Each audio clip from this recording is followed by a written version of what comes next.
আমরা একটু বুঝালো যে ফোন দিয়েছিলাম উনি আমার বুঝালো যে আজকে উনি আমার বুঝালো 85 টন চাল আজকে মনে খাবো এই চালটা কি করবে ওরা এই চালটা কি করবে ওরা কি করে চাল পাবে একদম দেখা যায় যে একটা ইউনিয়নে মানে লক্ষ লক্ষ টাকা চাল হয় এই চালগুলো তখন বিক্রি করবে এই চালগুলো কি করবে হ্যাঁ তাহলে এই চালগুলো কি করবে এটা একটা আমার প্রয়োজনটা তাহলে আমরা ডিও চাল কিনবো না পরবর্তী সেকেন্ড টাইমে তাহলে খোলা বাজারে বিক্রি করা এটা আসলে একটু পরিমাণে বেশি চাইছিলাম ওটা কি করব ওটা জানতে চাই ওটা আমার সিদ্ধান্ত আপনার প্রশ্ন ভাই ঢাকা আসেন ওখানে কিন্তু দ্রুত এটা নিশ্চিত করার বেতন রামমোহন করে এতগুলো মাল চাল সুযোগ নাই আপাতত আপনারা তালিকা করে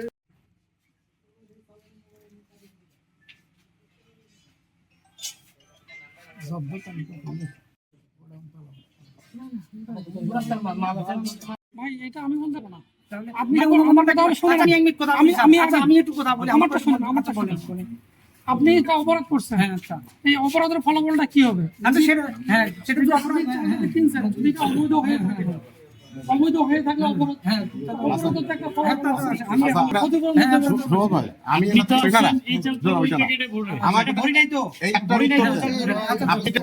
খোলা মাঠে বলতে হ্যাঁ চাতালে করে ঘর ভিতরে পারবেন না করতে আপনার মন ডাকবে ঘরের ভিতরে করিব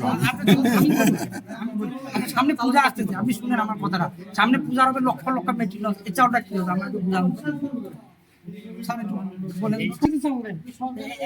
একজন পাবলিক না একটা পূজা মনে হয় 1 টন 1.5 টন 2 টন হ্যাঁ ওই চাল ওই চাল হ্যাঁ ওটা কি করতে পারবে ওটা জানেনি হ্যাঁ ওরা পূজার কাছে বিক্রি করে না বিক্রি করে হ্যাঁ পূজার কাছে বিক্রি করতে ভালো কথা এখন ওই চালটা যদি আমি নিই তাহলে কিন্তু অপরাধ এই বস্তা নিতে পারবেন কোন বস্তা এলএসডি তো অন্য বস্তা নাই এই চাল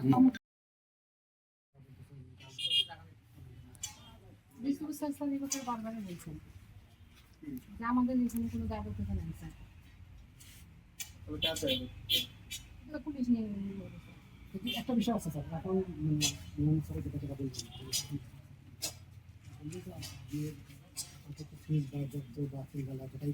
পরে আসুন এটা পরে সিদ্ধান্ত করেন দৈনিক বাংলাদেশ মিডিয়া, সত্যের সন্ধানে সারাক্ষণ।